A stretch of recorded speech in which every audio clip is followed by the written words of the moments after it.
Pagtigong kamo kung dakong bahani.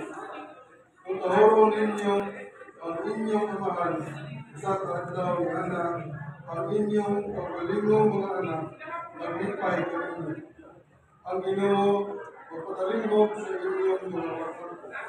Kung tahoron ninyo ang Ginoo, inaagi sa pagpasidumog sa inyong amahan, o sa paglipay sa inyong inahan, magpuyog kamo o taas na kinabuhi. Tahora ang inyong mga ginikanan, ingon nga kamo ilang kulipod. Pasidunggi ang inyong amahan, diha sa tanan ninyong buhaton o isulti.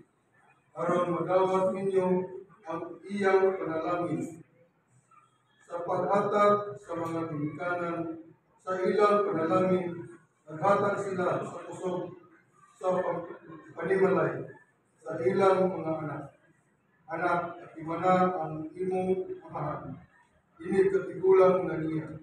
Ayaw siya at aking katulog, samtang buhi pa siya. Kaloy siya, bisan kung mamamon na siya. Ayaw siya tamaya, tungod lang kay ikaw, ligpon kung mayong paglawas.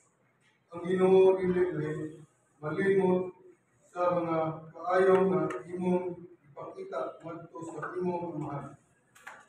Magtabang kini kanimo aron gibayaran ang imong mga kasalanan. Pulong sa Ginoo.